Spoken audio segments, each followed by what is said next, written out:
Well, welcome back to another live stream. Let me know if the audio is 5x5 and it looks a little light. So let's just adjust this.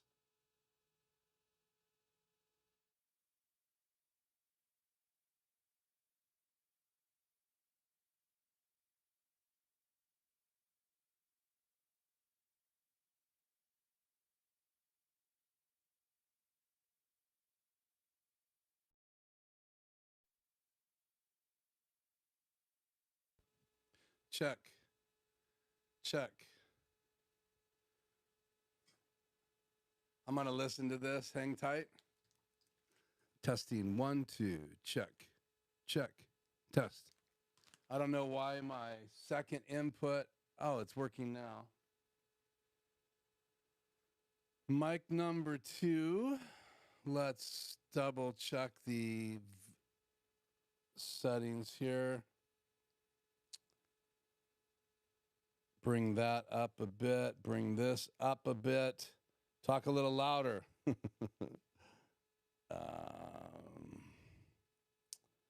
Let's see here.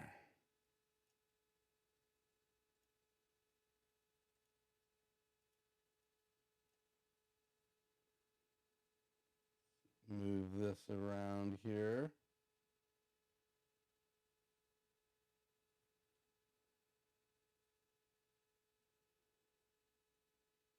Okay.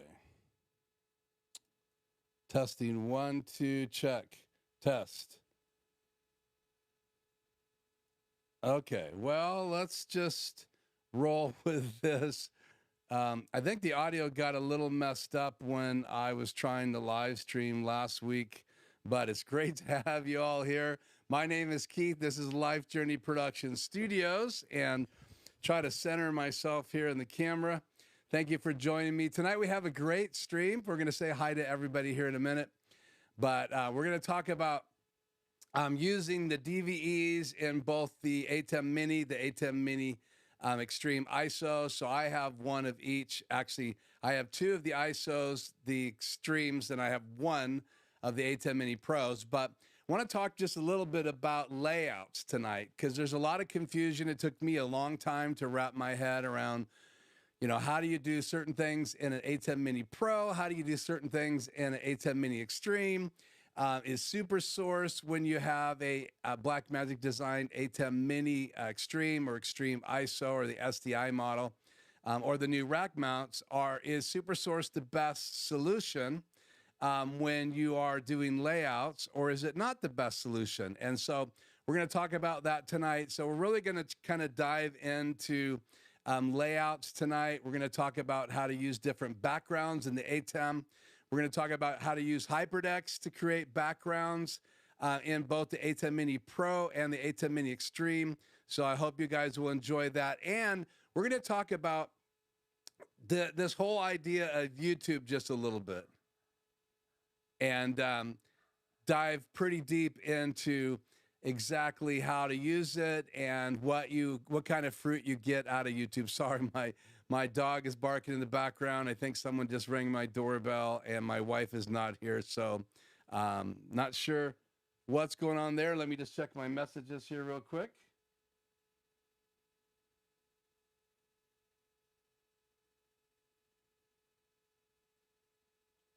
Don't see anybody messaging me that they're arriving, so we'll just have to roll with the live stream. So thank you guys so much for joining me. Let's go back in time just for a minute and talk about last week. I just rendered a video on my phone. Let me see if I can now play this. Yeah, I can. Let's see, can I bring in any audio in this? Because I want to share this with you guys tonight. Let's see, it's on my iPhone. I am plugged into my streaming bridge, coming into channel right here. That audio is on. That's coming into channel 4.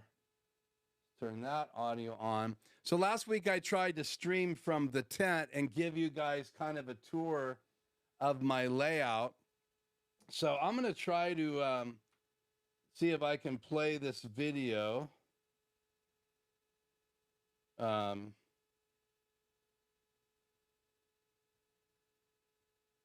See if there's any audio. No audio. Okay, let's do something different here. Let's close that. Just stand by here. I've been flying. I want to show you guys this. So I did a quick edit. See if I turn audio now on. Do I have audio? Here, nope. Okay, well then we will do something different here. I'm going to click on this.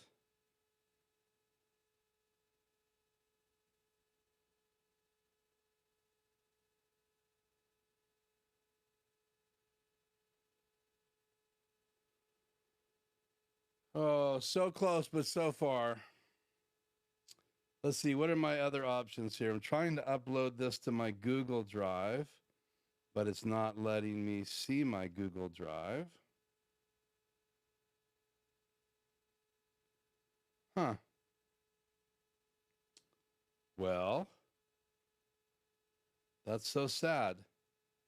Trying to think if there's any other quick ways to get it from my phone into tonight's live stream. Okay, let's just do this. I have an idea. Let me play this, and I'll just kind of talk you through it. So let's roll this. This is last week. I wanted to give you guys a quick tour of me setting up sound in a tent. So I re-recorded that the last day I was there, getting ready for the last night. And we'll talk more about that after you guys see this video. So here we go. Okay, so I'm standing there talking about the tent and pointing at my speaker. That's my Yamaha on the inside. On that side, my subwoofer and Yamaha speaker on the inside there, and then my buddy's speakers on the outside. And then I have my desk here at the very front of the tent. And so I'm about to give you a tour of that. So there's my rack. That's got my donated, well, my new drawer in it with all my microphones. And that's the CD player and tape player that was donated to me from a friend of mine. They don't use it anymore. And that's my power strip. And then I have my battery on the top so I can do some editing. There's my laptop and my little setup. There's my wireless router that I'm using to connect my Studio Live 32SC, as well as my laptop, as well as my ATEm Mini. And you'll see my ATEm Mini right there. And that's my Studio Live 32SC. That's my mixing console. And then I was just recording from my iPhone as well as my Insta360. And then that was the hotspot I tried to use, and it did not have an upload speed. I tried to use that last Tuesday at 4 o'clock, but I could not get it to go to YouTube. And then there's my DuraCube that I used just to be able to power some things when I didn't have the generator on. We used a big generator to power all the sound at night. So rather than burn gas, if I wanted to do some editing, I would just plug in the wireless router and my laptop. So now we're going to walk around, follow the digital snake around. But first of all, I'm going to point out the generator. So I'm going to fast track you there. That's the generator that we're using. It's a Furman, and it's got a 50 amp and a 30 amp hookup. And then it's got a special adapter, 20 amp, and then it's got a 110 adapter. And that was our sound barrier we threw together. We're about 100 feet from the back of the stage.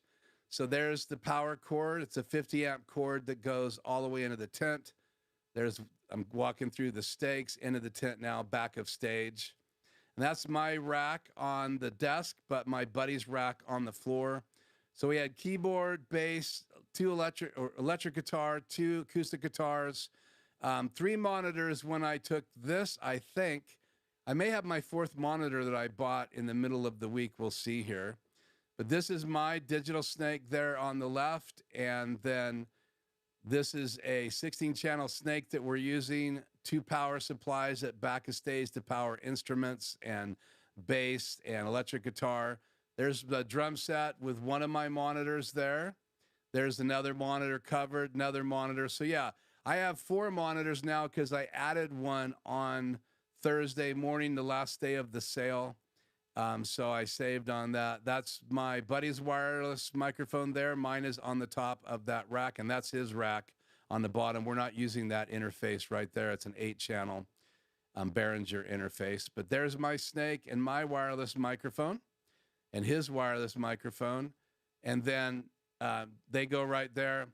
Then I had up to 5 mics on the stage, 2 overheads. I bought a set of Studio or PreSonus overheads, and I bought a Kick microphone, a Shure microphone. It's in the Kick, and those are the covers that my mother-in-law made. And that's the new cover for my subwoofer.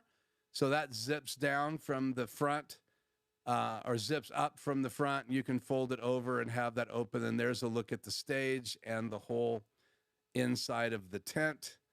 And that's what I was doing from Sunday. We set the tent up. Tuesday, all the power. Monday, all the power. Tuesday, I had to wire everything and get my sound equipment in there. And then here's the drum set. And then that's my other power supply on the other side of the stage that powers the speakers on that side of the stage. So we had 2 mains and 2 subs. That's my little power supply. It's got these little adapters on about 8 locations. So that's what powered mainly just the front of stage. And that's a shot of back at my booth. And you can see the 2 camera mounts there, my iPhone. And there's another mount there that's got the little Insta360 on it. And I think this video is almost done. I don't know what I'm pointing at right there, my digital snake again. And then that's the back of the board. So that's the 16-channel snake picking up all the channels on the board and the inputs. And there's the little Insta360. I use that as well as the iPhone as my 2 cameras just to record. Then my wireless router. And then I can power my iPhone and I could power my iPad. I was using my iPad with the app, the UC control with the Studio Live 32 SC console. And then that's the back of the drawer and the back of my little CD player there. And then that's the hotspot. And I had 2 mounts just in case one had the batteries die. And then that's what I used, HDMI to Lightning adapter, and it's powered. And that's what I plugged my phone into using one of the apps on my phone to do a clean HDMI out. And so spent a lot of hours sitting there, and those are the new, well, that's his microphones. I had 3 new Audio Technicas that I purchased, the 510s. So I bought 3 of those last week. And then there's the iPad we used for music, and then my iPad. And then that was my drawer, all my supplies, my microphones, everything went in there at night so I could lock it up. And then we had security every day and every night. And this part of the video, I apologize, is still upside down. But I had to do a quick edit, so I apologize. And I'm saying really profound things here to you guys, and letting you know I was sorry I didn't go live last week. And that was the 8-channel snake I forgot to show in the video, so I went back and shot it. And that we were using in the back front of stage for the mics. And so that's pretty much it on that video. I'm going to turn that off. And so I just really wanted you guys to see what happened last week. I wanted to give you that tour live, but I just couldn't make it happen. So we'll pause now and catch up with everybody in the chat here and say hi. So let me turn chat on here. And let's just say hi to everybody. Chat on. That's not what I wanted. Chat off. Transition one more time. Chat on. And let's go through here and say hi to everyone. Okay. Thanks for joining us. Chat on.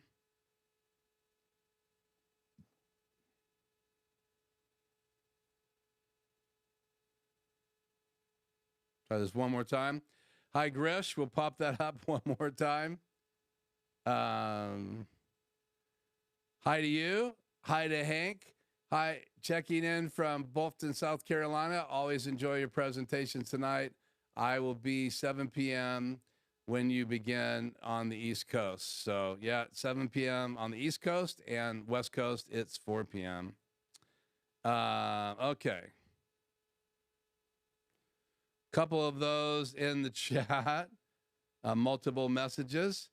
Tony says hi. Hi back to you, Tony. It's good to have you tonight. Good to have you, Chio, in the chat tonight.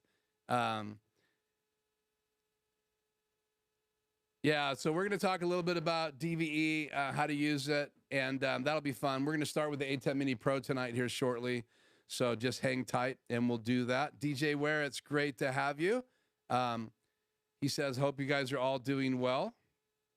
Joe is in the house. It's good to have you, Joe, and with us tonight. See if I see anybody else. TVJ is in the house. It's good to have you. Let's see. Who else? Did I miss anybody? Haven't seen Freddie in a while, so I did send him an email today, but just to see how he's doing. Those of you that have been here on the channel all the time know who Freddie Ponce is, but I haven't seen him in the chat in a while, so sent out an email just to see how he's doing.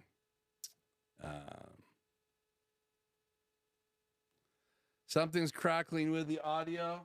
Yeah, I've been having ATEm problems with audio. Testing 1, 2. Testing 1, 2. Check. Check. So I apologize if it's not good. I can't do much about it tonight. My audio should be fine going into the ATEm. I'm using channel 2 instead of channel 1. I've been having trouble with channel 1. So let's see here. What else? That was headphones from the ATEm. So let me play some music here real quick and see what's going on here. Let's see. Nah, let's just move on. Let me know if that's gotten any better in the chat. That would be great. Joe is saying very distorted as well. Okay, let's make some adjustments here.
Stand by.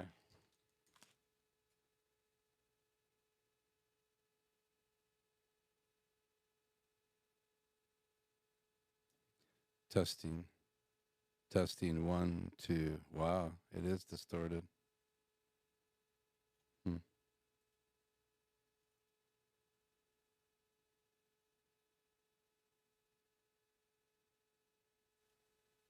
Check. Test. Check. Test. Check.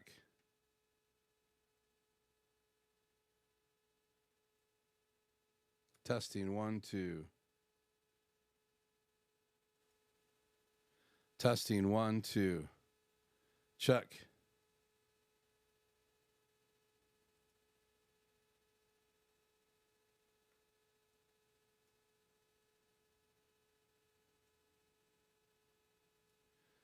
Check. Testing 1, 2.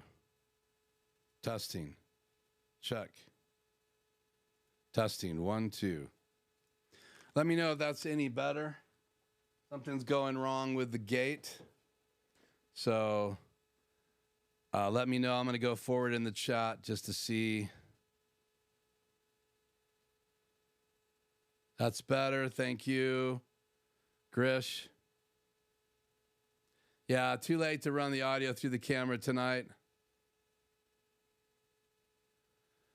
Yeah, and they are low, but I can't seem to get more gain out of my ATEMs.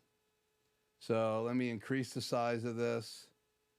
Let me bring the gain up a little more. Let me know if that added more distortion. Check, check. Okay, well, hopefully that's not adding more buzz because I have the limiter off now. But let's move on. So let me know if that got any better. You're welcome.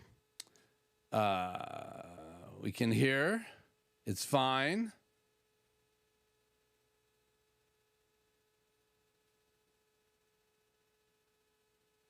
You can't hear the dog or doorbell. So yeah, well, I was just concerned about one of my wife's clients showing up because she was away and sometimes she doesn't get back in time. So, okay. Just looking back to the chat.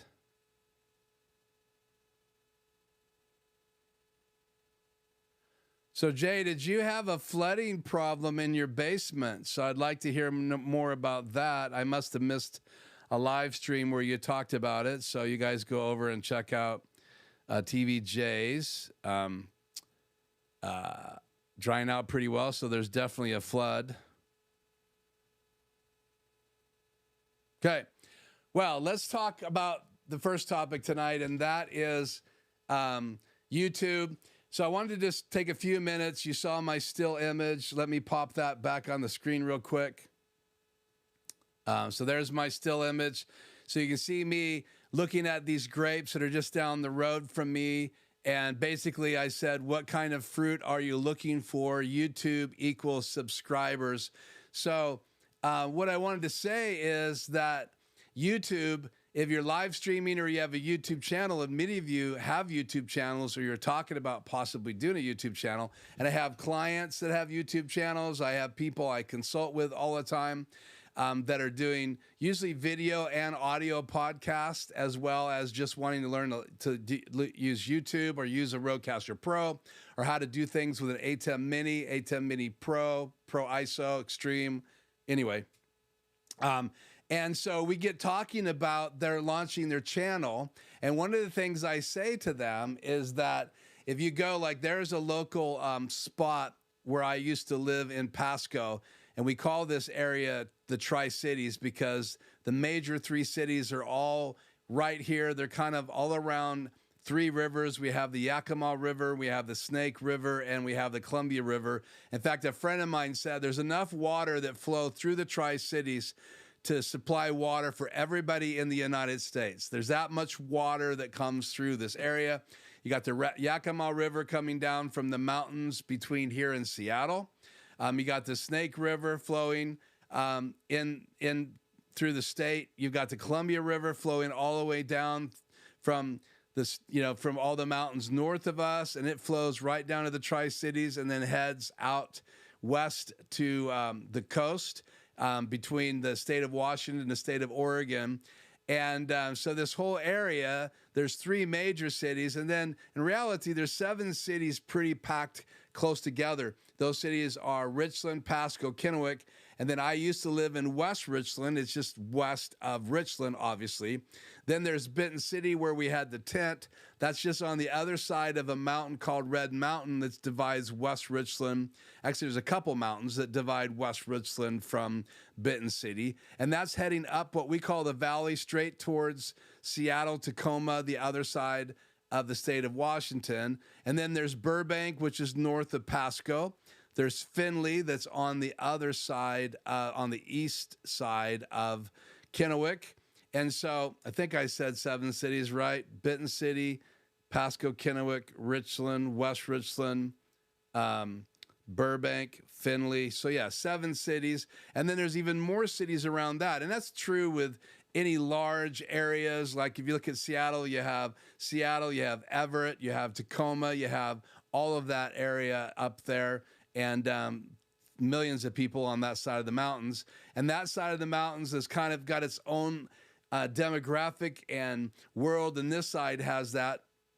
So we were at Benton City, and if you go to Benton City, you have a little bit of different culture there than you have in the Tri-Cities. So if you're going to go there and fish in the Yakima River that goes, you got to cross a bridge to get from my house into Benton City. So your first step into Benton City is to cross the Yakima River, and then you go into Benton City. And if you were to fish in the Yakima River, there's lots of different type of fish in there, but whatever lure you use can really impact what kind of fish you're going to catch. In fact, in Pasco, there was a pond, and all it had in it was carp, which is like giant goldfish. And I remember one time when I was younger, probably 20, 21, or 22, I used to ride my motorcycle out in that area, and we decided one day to put a fishing pole in there. We caught these gigantic, it was a big pond, gigantic carp, like giant goldfish, and that's all you caught in that pond. And so if that's what you want to catch, you can go out into that pond, and that's the kind of fish you're going to catch. And obviously, YouTube is just one of the ways that you can reach people, right? You can have a YouTube channel and you can upload videos and never go live. You could have a YouTube channel and only do podcasting. You could have a YouTube channel and always go live and never upload videos.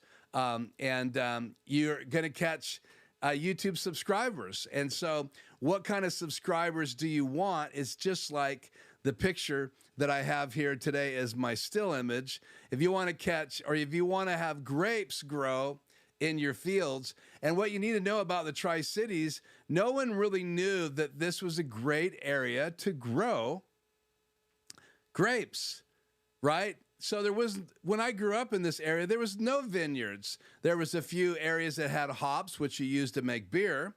There's lots of orchards. This area was known for fruit, apples, and all of that all the way here. And yet it was not known for grapes. And then someone discovered 20, 25 years ago that it was like the perfect climate to grow grapes. Now it's like wine country everywhere. In fact, a lot of the orchards are going out and a lot of grape or vineyards are being put in. In fact, years and years and years and years ago, I worked at U-Haul. And I brought in one of the guys that worked with me at Kmart. I worked from hardware all the way up to be an assistant manager at Kmart when I was 19 years old. So I was managing the store. I was called a resident assistant manager. All the other managers, the senior manager and the other assistant managers traveled, but they had a resident assistant manager, and that guy could live in the area and just be an assistant manager. If you wanted to be a manager, you had to go into training and go from store to store. And I didn't want to travel. I didn't want them to move me every 5 or 6 years. So in that store, I learned how to, really manage and sell all that. But that was in Pasco. And so my house was in Pasco, and that culture was completely different. So the people that came and went from that Kmart were completely different. And then that U-Haul that I worked at, people would come from even a larger area. So Kmart would attract a lot of people in Pasco, because there was another one in Kennewick, some people from Richland, but that U-Haul would get people from even further. So U-Hauls could attract people from all over the Tri-Cities, and that Kmart would only attract so many people from the Tri-City area. And so obviously Kmart had lots of products, and that would be why people would show up. And U-Haul had hitches you could have installed. They had boxes, obviously, for moving, and they also had moving trailers and moving trucks. So this vineyard is kind of funny because no one really knew that. And when I was working at Kmart, we hired this young guy's name was John Bookwalter. And so he was such a good employee when he worked with me in the hardware department, that when I managed the back end, and then I became assistant manager over that whole area. And so he kind of took my place, and he was actually, in my opinion, better than me. I mean, this guy was cool-headed. He could handle anything you threw at him. Even there was times where customers would get upset with me, and John would handle it. He was amazing. So when I went to U-Haul and became a manager at the U-Haul in Richland, I hired him, paid him more money, and he came to work for me. And while we were there, his father decided he wanted to start a vineyard and sell grapes and then eventually sell wine. And so we rented him a little U-Haul trailer that he took to Seattle to pick up his vines from France in a trailer, put dry ice in it, and then he brought it back. And now he has, you can Google it today, he has Brookwalter Winery. In fact, I did a lot of volunteering last week, so I got a certificate or a coupon for my wife and I to go eat at their restaurant. And I've seen John many times. His dad's retired now, so John is running the company. So he went, like I said, from this guy working with me at Kmart, elevated to U-Haul, and now John is like elevated even higher than me. I mean, he's running the whole company, and they sell wine around the world. So if you want grapes and if you want to make wine, then you have to order some vines, get resources, and bring those. So what's my point tonight? I really want to say this because I'm passionate about this. What you plant is what you're going to get as a harvest. So even in YouTube, if you are uploading videos, like right over my shoulder right there is Miles Morales. He's a 1/6 scale Hot Toys figure. Why don't I just grab him? Let's get him.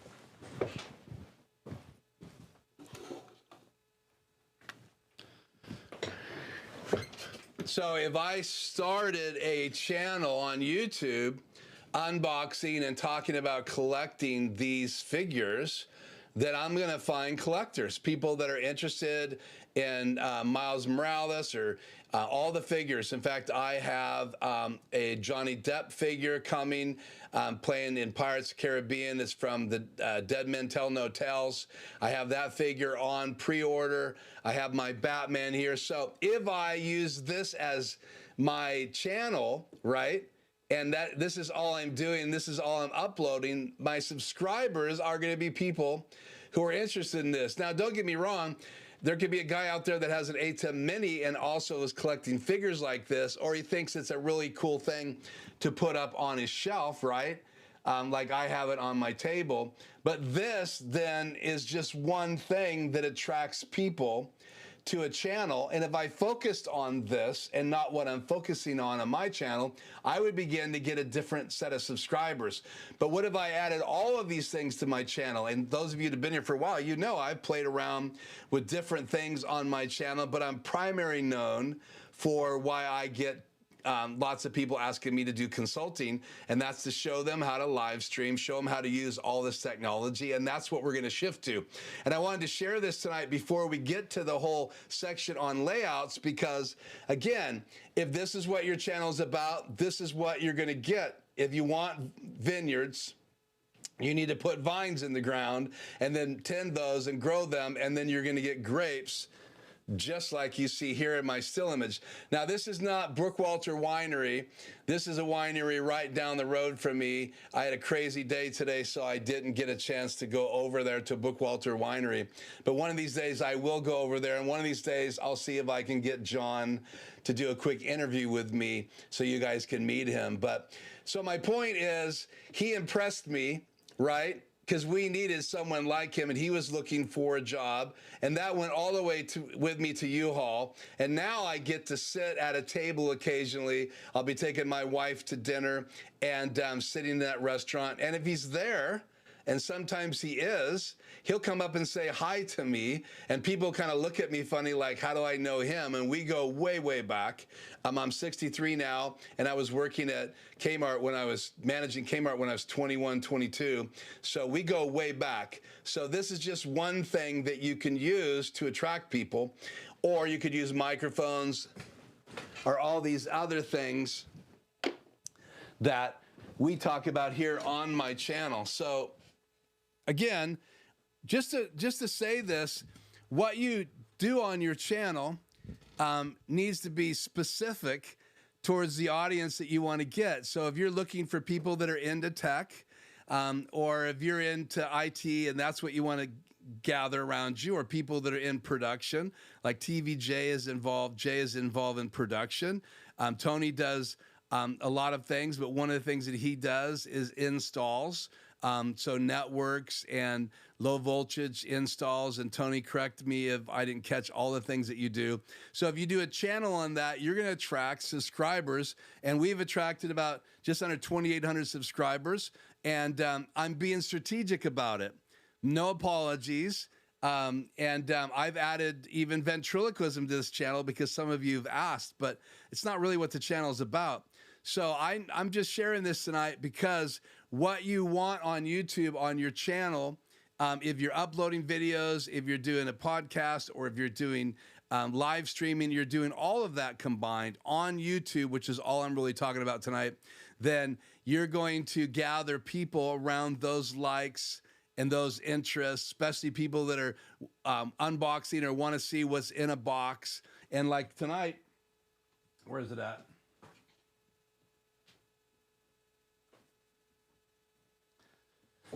My video's done, and I'm going to be uploading it later tonight on this Light Strip Pro. Now, this is a brand new one because I ordered another one. And you can see the Light Strip Pro. It is right there on my desk. And if I hit it, it'll animate here in just a second. So now it's animating. And so that is something that if someone's interested in Elgato lights, and that's something you bring on your channel, then those people will watch these videos. And I'm about to upload on a video on this. I unboxed it a few weeks ago, but I showed how to set it up. I showed how to use the app. I showed how to make Stream Deck buttons with this. And so that video comes out. People will watch it. And if they like what I'm showing on my channel, then they'll subscribe. So this is just like that Miles Morales figure. If I focus on it on my channel, then people might show up. Again, but if all they're into is lights, they may get bored a lot on my channel because I don't talk that much about lights. But with every client, I do. And so that's why these videos are on my channel, because my clients then can go to my YouTube channel and they can learn more about these lights. So we don't have to take a ton of consulting time doing that. When they can go watch this unboxing video on my channel, I might send them a link, because the ultimate goal for my channel is to meet new people that are in this kind of industry or wanting to live stream or how to do Zoom from home, all of that stuff, wanting to use these tools. Then they can learn from my channel and maybe get going faster than I could because I didn't know what to buy. And so hopefully this channel is helping people make those decisions. Now, don't get me wrong. If I was sticking with my passion,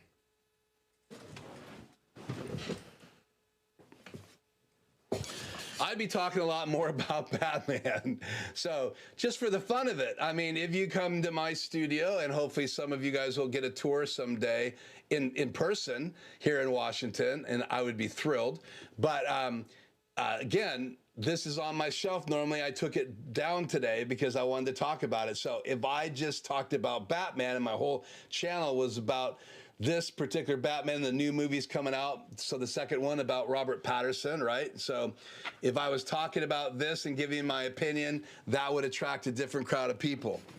My goal isn't to kick a dead horse here, but I just want to say, if you are watching this video because you saw the still image or the title, I want you to know that it's important for you to kind of decide what kind of fruit or what kind of seed you want to sow in your YouTube channel, so that people, once the fruit of that starts to grow, and that's subscribers and listeners, people in your chat, if you're live streaming, even if they're short videos, people are consuming them, you're going to attract people that want that fruit, whatever it grows on your channel. And so it's just one principle I talk about with my clients. I wanted to talk about that with you guys tonight.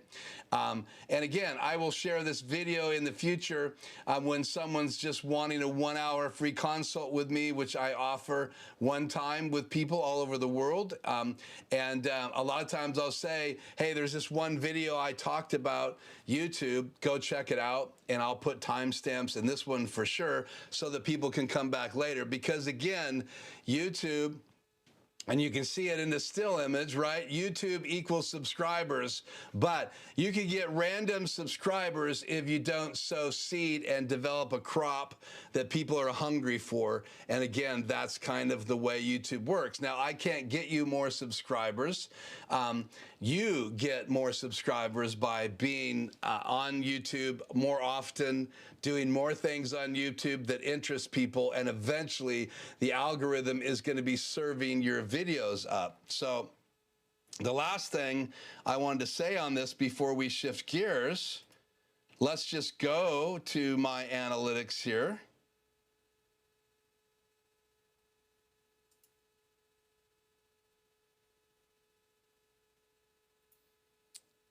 One moment.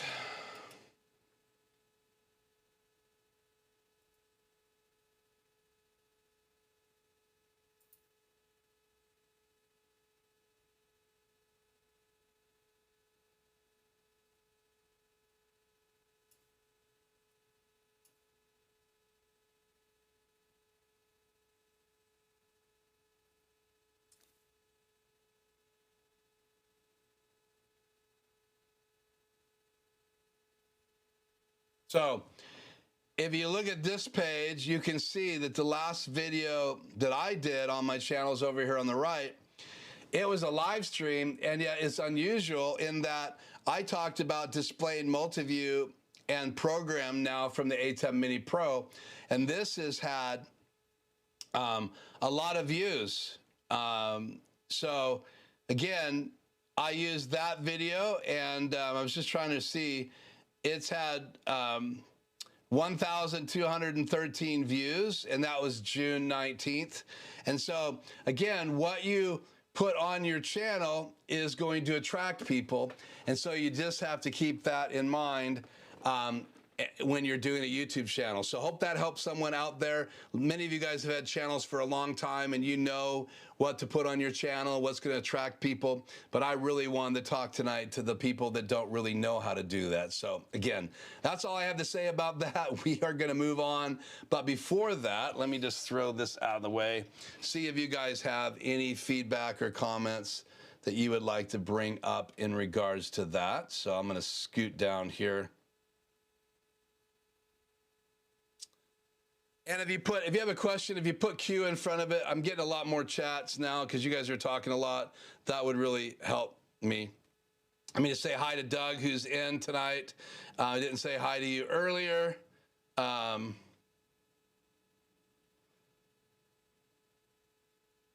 Jay says, I came back from vacation and both of my sump pumps were dead, so the basement flooded. Man, I am sorry to hear that. I had a friend that had to pump out water all the time or his house would flood. I don't know how to deal. I don't know how I'd have a house below a floodplain and then have to pump all of that out. That would be crazy.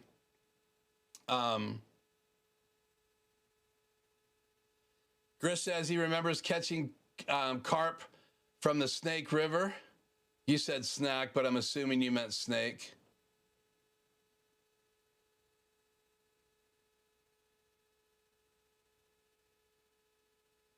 I rode a motorcycle. I don't ride anymore. The story was I had family members on my mom's side get killed on motorcycles. I think one family member got impaled in an accident on a motorcycle. A couple other people passed away. So my mother forbid my brother and I from riding.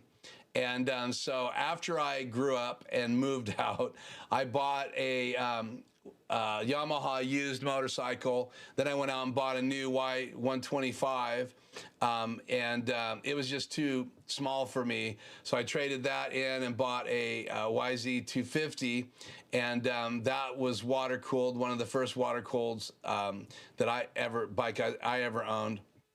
And that was perfect for me. I had that till about 3 years, my first 3 years of marriage, and then I just decided to sell it, and I bought some other things. I'm notorious for doing things for a while, then selling it and buying something else.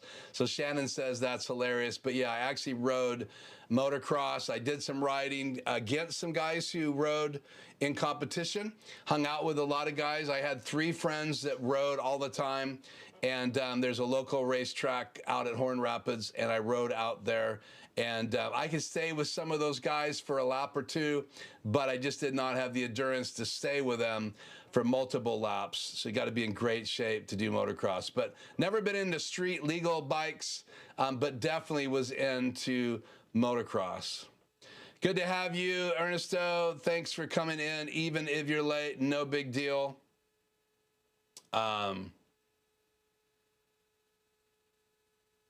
Keith can sell anything, even expensive RVs.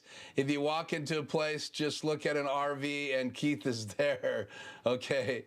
Well, I did sell a lot of RVs for a long time, and I appreciate that little shout out from you, Grish. Jay said he had a storm and a lot of heavy downpour.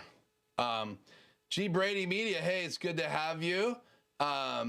Hasn't been able to catch the stream for a while. I see you are keeping up the good work. Yeah, I am.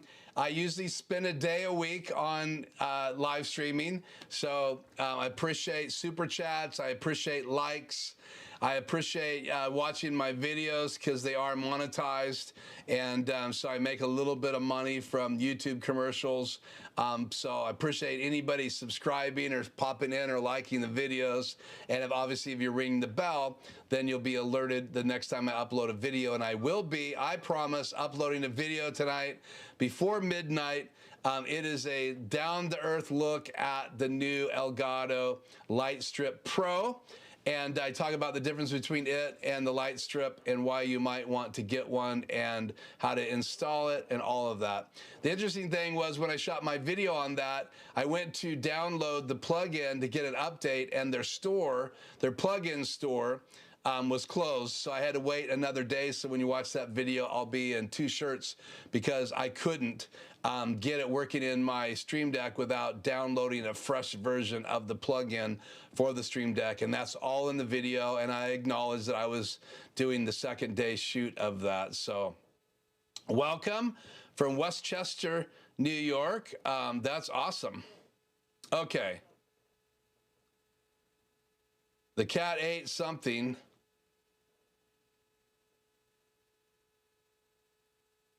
Yeah, I mean, that's a conversation. So I'll come back to that, Tony. I see your question about rats. So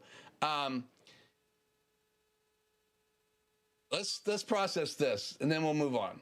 YouTube doesn't seem to care about subscriber count. Yeah, I don't think the algorithm is built around subscribers, but I'll tell you who does care. I'm starting now to get approached. Some of my videos have had lots of views, right? So you get those few videos that do really, really well. Usually they're videos that define you. Believe it or not, Studio Live 32SC, those videos are actually doing really well on my channel. So I am now attracting people that are into live sound or into those consoles. Maybe even some people are thinking about, you know, buying maybe the 16-channel Studio Live console for their studio to do recording for bands or just doing live streaming or podcasting. I don't know. But I'm focusing on that for live sound, and that's what I did last week. Put up the tent on Sunday with the team. Monday, we dealt with all the power, making sure everything was working. Then I brought all my equipment out on Tuesday morning, started testing and making sure everything was working. Firing up the generator, making sure it would not kick out, checking all the breakers. And then we did our first event with a band on Tuesday night. So it's Tuesday, Wednesday, Thursday, Friday, Saturday, and Sunday.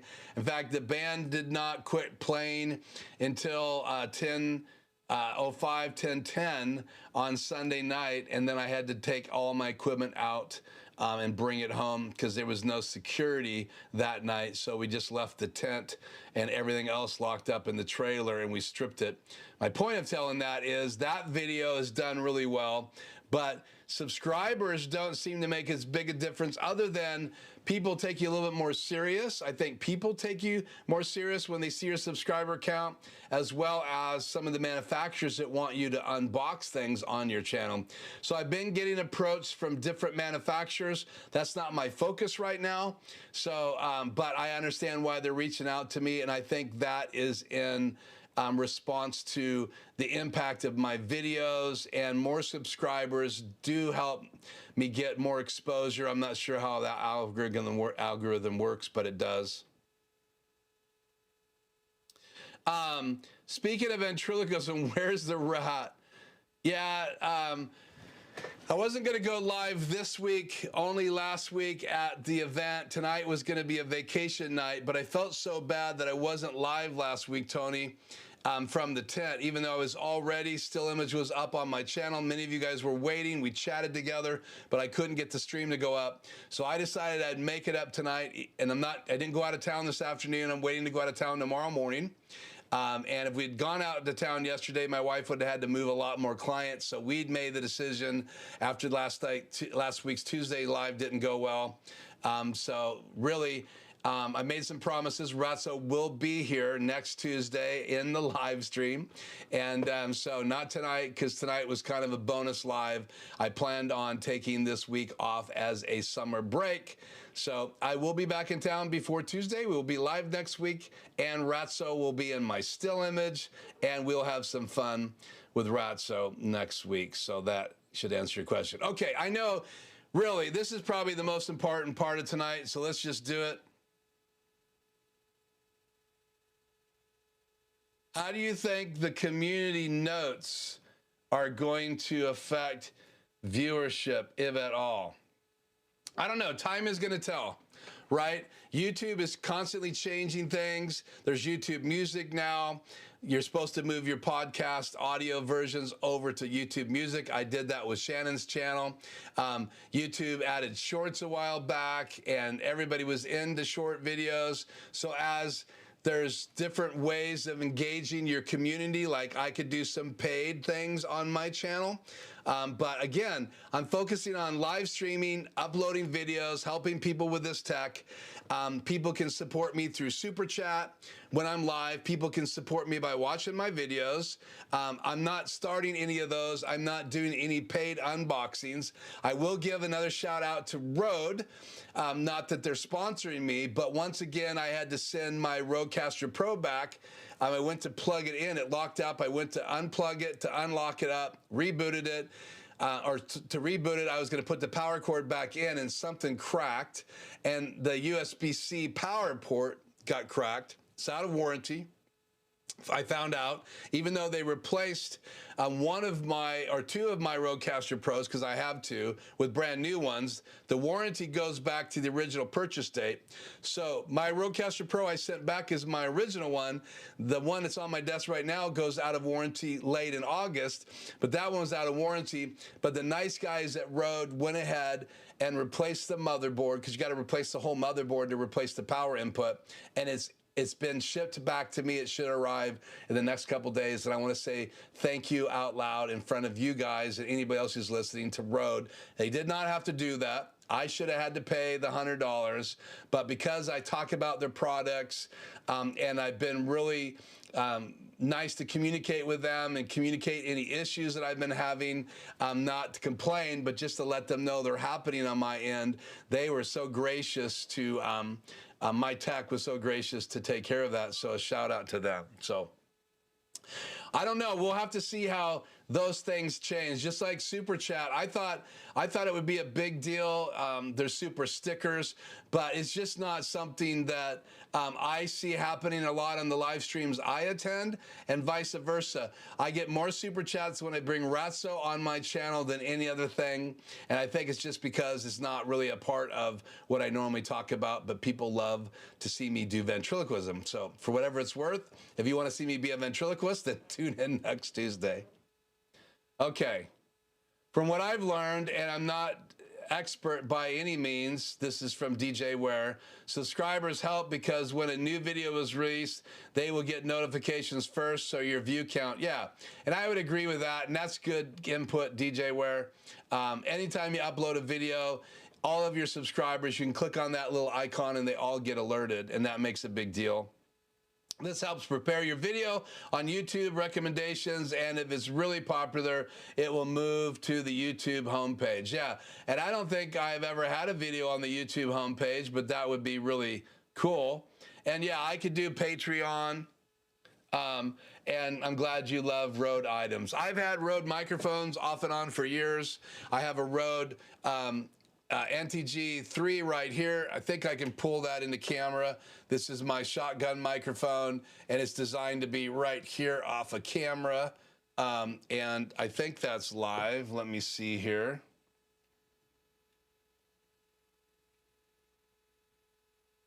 Even though they don't have a preset.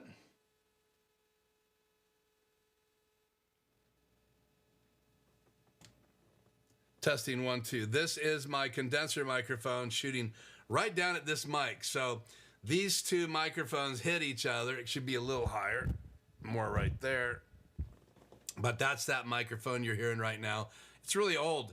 I think I've had this thing since 2009-ish.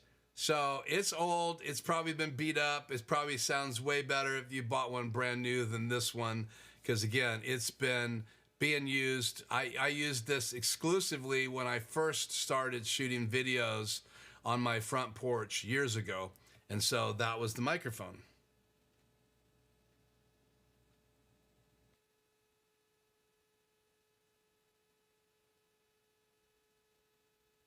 So back on the SM7B microphone. So I like Rode as well. Okay, let's get going. I'm so sorry. It's been an hour.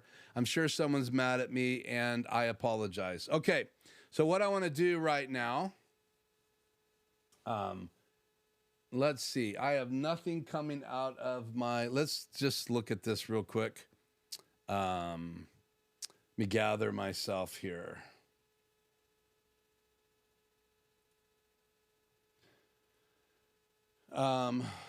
Okay. Let's go to this view right here. So this is my extreme ISO. We're going to start with the ATEm Mini Pro. So I'm going to go up here to File, and I'm going to hit Connections, and I'm going to log into my ATEm Mini Pro right here.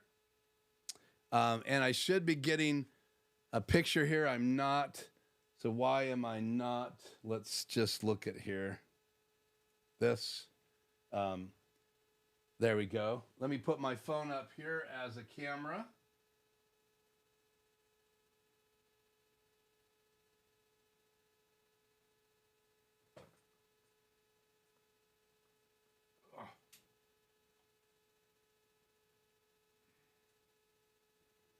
Okay. Now I'm just using my iPhone, so I apologize for this image, but I'll show you this right now just so you guys can see it.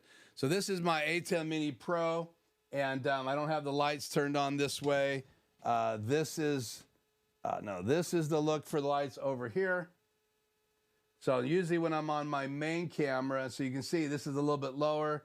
This is my main camera over here. Which is timed out right now. So let's turn it back on.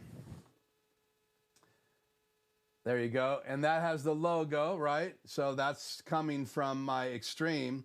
But this is coming from my ATEm Mini Pro. So this is going to be our main image. And then we're going to do some layouts here in the ATEm Mini Pro. So bear with me. We're going to cut back to this view right here. And I want to talk to you about what we're going to do. So when you have an ATEm Mini Pro, there's some things that you can do with that are pretty cool. So you have and I'll show you here, this is the media pool. And you can see right now I have a mix effect background loaded. So normally I would just have a logo here. So we'll hit the logo. And then if I go into my downstream key, right? So again, I only have one media player. So the challenge with an ATEm Mini Pro ISO, or the SDI model, is you only have one media player. So that's where you play that graphic. So if I want to make that alive, I could click on media player right here, and that logo is going to go live. And if I cut to that channel on my Extreme, that's what you would see in the program, because that's not a pre-multiplied key. So the way you would fix that, and this is not going to be an extensive lesson, but in the downstream key, I had the upstream key on, which brings that logo on the air. The downstream key brings it on, and this is what it looks like. But if I fix it, if I go into downstream key and I adjust this,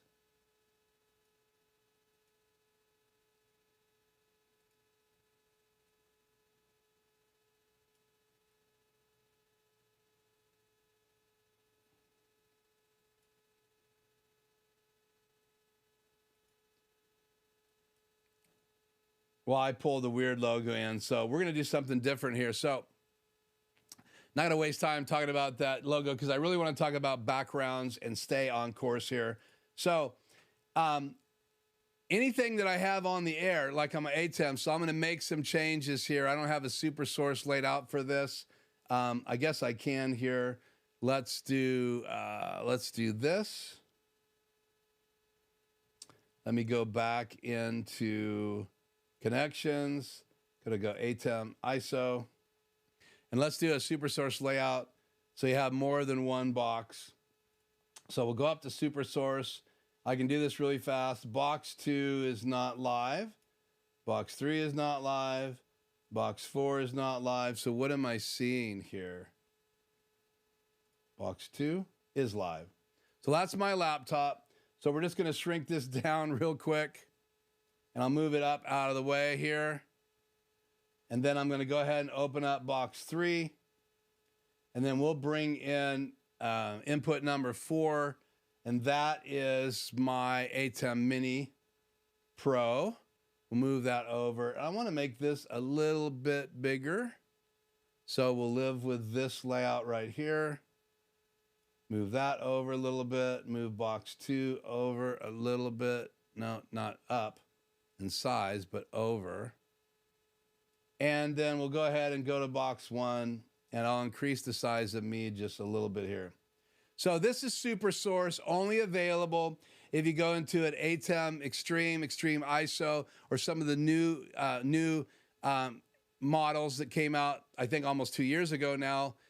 If you get the right versions, they have SuperSource. The 2ME or the 4ME has SuperSource, the 1ME does not. And then the desktop consoles as well, you need to make sure it has SuperSource.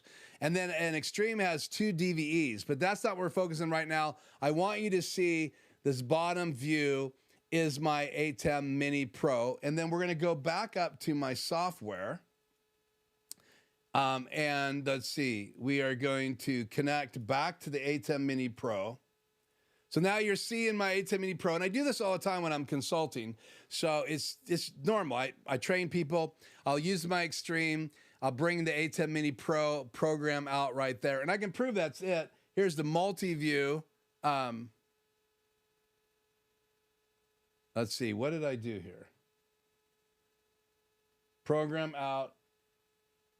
Let me double check the input. Well, I know that's the camera because there's no logo right here. Right? Is that the right camera? No, that can't be the right camera. Let's change that input. All that work at that event has fried my brain. Let's fix this. Sorry about that. Let's see. Box 3.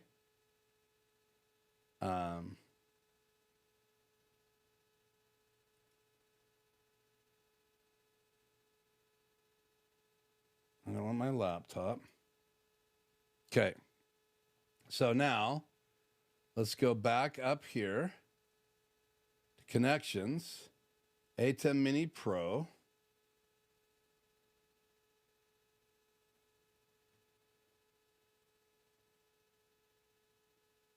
There's the multi-view.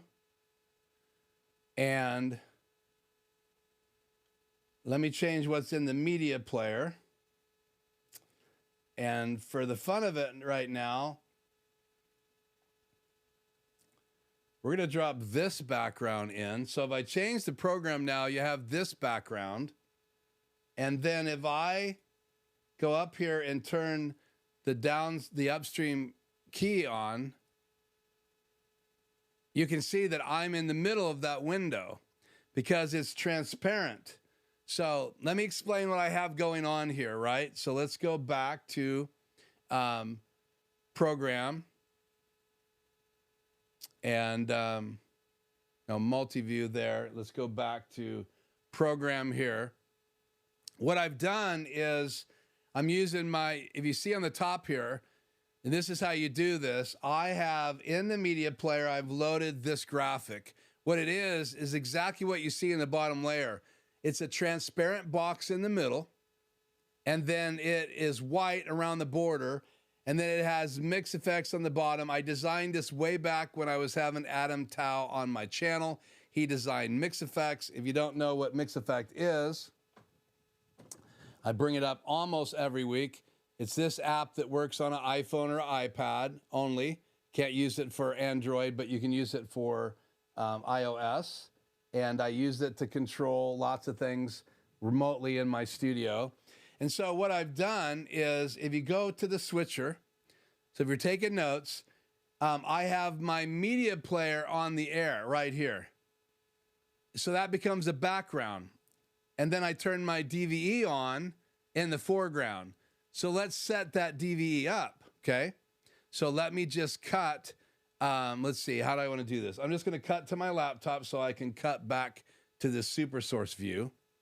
So if we go in here, if we go in here, this is the upstream key, and if I turn it on the air, it brings on whatever's been assigned to it. So if we go up to upstream key, you have Luma. That's for just transparent logos mainly. You could use it to put a picture full screen on the air. Then you have Chroma, that's used for chroma keying. You can take green screens out of the background. That's why it's green right here. You can do a chroma sample, choose the green screen location. So even though you don't see yourself, let's say you're in the middle, you could pick green over here, and then you could hit preview. And if I had a green screen behind camera 3, this would be what I would use, and I would bring that chroma key on the air, and I would replace it with what's in the background. That's how you'd use the chroma key. You'd have your background in your media pool right here. So if I wanted to do a green screen effect, I'd pull something like this over, and that would be in my background, or I could put this over. That would be in my background. So if I was doing a green screen effect, that's what I'd use. But right now I'm doing a DVE effect, so I want something with a cutout in it. And so I don't want to use pattern. That would be used to put me in the middle of a circle or something like that. I want to use DVE, and that's what we're talking about tonight. You can see I have my DVE assigned in right now to my HyperDeck, which is what I normally have my HyperDeck plugged in, but I pulled it. This is my camera, so it's assigned to my iPhone camera right here. And so when I turn that DVE on, it brings on my DVE. And I can prove that to you. Watch. I'm going to shrink my DVE down, and it's coming in on top of that. I could also use any background here. So this one actually has a hole in the middle that I used in SuperSource, but let's say I wanted to put this background in the back, like I use all the time. This is how you could use your DVE, or I could be even higher tech. Let's go to the DVE and actually bring in my, let's hit play on this. And there you go. I have the HyperDeck playing in the background. Now, if you wanted this to be the background and you want your key to be over that, right? Then you would have to choose the HyperDeck as your background. That's playing that in my DVE. So let's change my DVE back to the camera right here.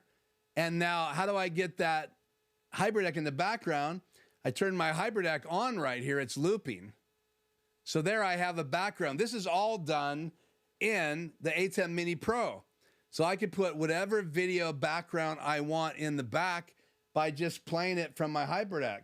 So right now it's playing my Stinger. I could play the Christmas video in the background. So I could play this Hot Toys video in the background.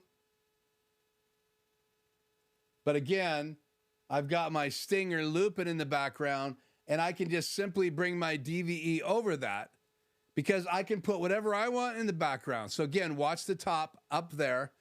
Let's say I want to have color bars in the background. Now I'm going to turn my DVE on top of that. So there I am. And if I go up to my DVE, I can make it bigger or smaller, and I can move it around the area of the board. So you can still do some really cool special effects. If you want a video playing behind you like this, you could put a camera input behind you. So let's say I wanted to be on the screen at the same time with a guest. Let's just pretend that my guest is going to pop on. I'm going to put my guest in the bottom right-hand side of the screen using my DVE. Because again, I only have an ATEm, so I could put me, do it just the opposite. I could put me on the bottom and the guest full screen. So I only have one DVE and I don't have SuperSource, so this is how you'd have to do it. Or I could use pattern. So if I use pattern and I take off the softness, just make it a hard pattern. Let's make it a circle. Let's make this input a me.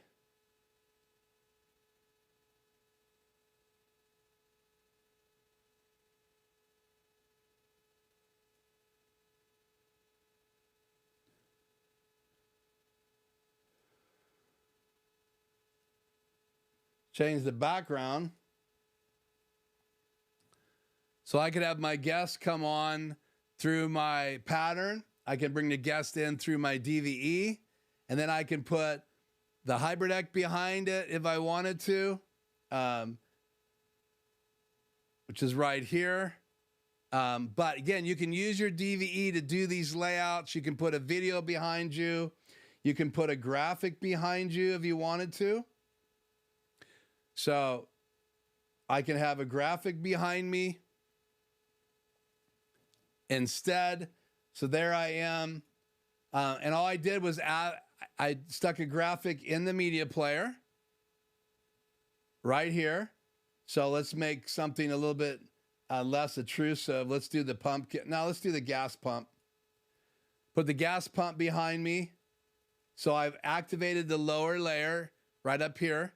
So I could do color bars. I could do color 1, which I have set to red. I could do color 2, which I have set to yellow. But let's do media player. So I use my media player to be in the background, and then I use my upstream key to be in the foreground. I can add a mask to this. So let's say I wanted to mask some of it. I can mask it. You can see my head's cut off right now, but I don't want to mask it. I could put a shadow behind me. I can do a yellow border if I wanted using the borders. And they're all right over here. And I could even fly it around my DVE around the screen. So let's say I like that location for location set A. And then we'll change locations for set B. Then I can fly to A. I can fly to B. And I could fly to full screen.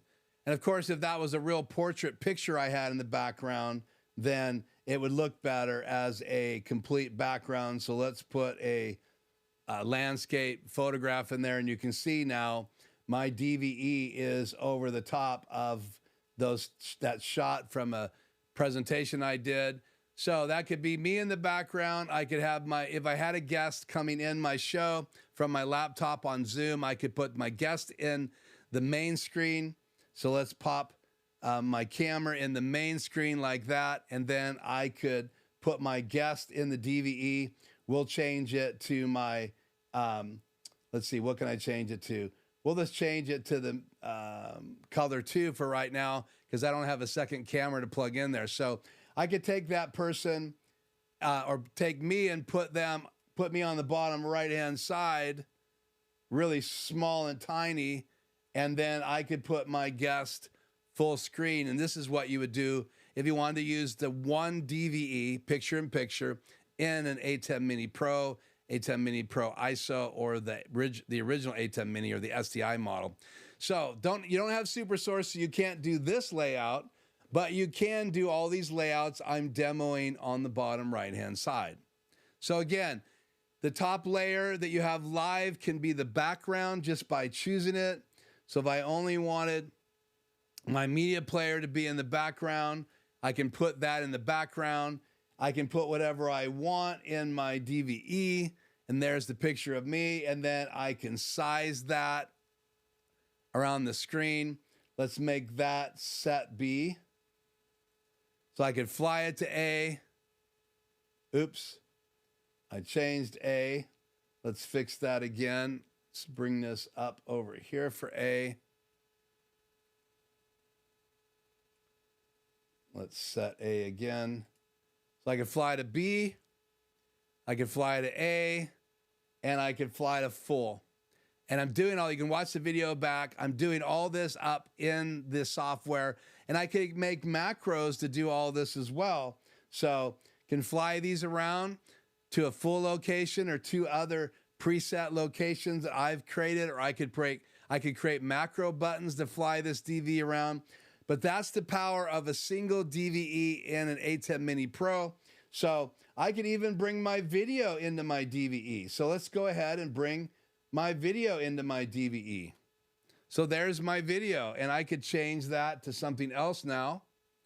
So this is me picking up the sound equipment at Ted Brown, and I could put what I want in the background here. I could put color 1 in the background, color 2 in the background. I could put just black in the background. I could put color bars in the background. If I had two other things in two different camera views in my ATEm Mini Pro, I could make any one of those in the background. Here's my camera in the background. I don't have anything in 2 and 3, or 1. So again, there's powerful things that you can do with a HyperDeck, as well as using the ATEm Mini DVE. So the other thing I wanted to show you guys, let's fix this. Let's go back to MP1 in the background. Let's say that I wanted to play a video, not from my HyperDeck.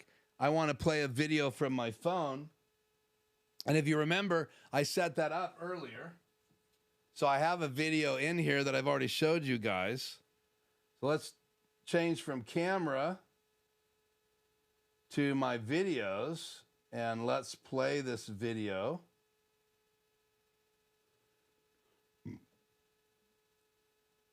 So I've got this video playing now. So let's make that the background. So now that's the background. And I have my HyperDeck in the foreground. So I could use an iPhone to play videos. I could use a HyperDeck to play videos again. And if I had 2 more cameras plugged into my ATEm Mini Pro, then I could change the foreground image to be a camera on me, but I just don't have another camera plugged in. So you can use an iPhone, and right now I just have it tethered with the adapter lightning to HDMI, and I have it powered. And then this HDMI cable is going into my ATEm Mini Pro. It's going into channel 2 input. So again, there's lots of things that you can do with your ATEm. Now this logo you couldn't do unless you had it built into your background image. But there's limitations to ATEm Mini Pro, but there are some really cool things that you can do.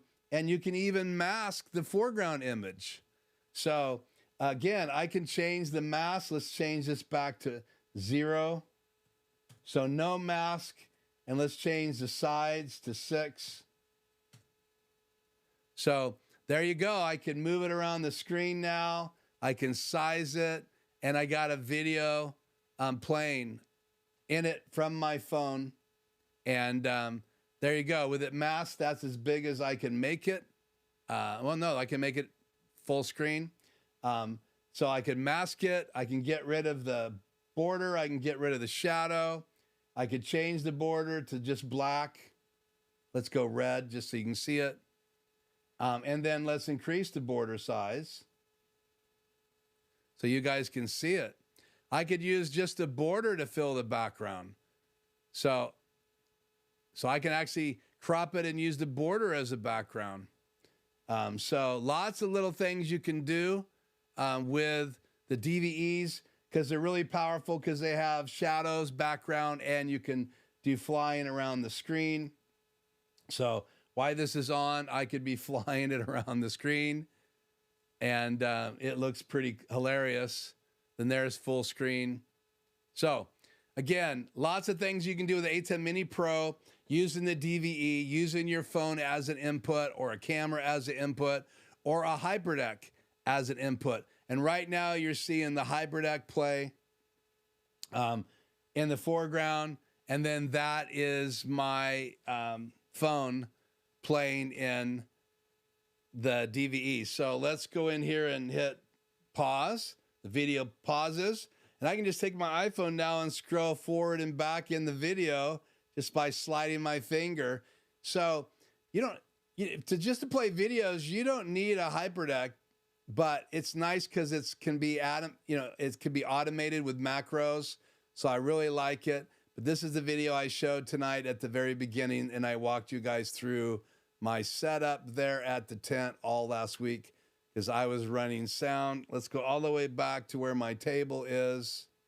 And let's keep going,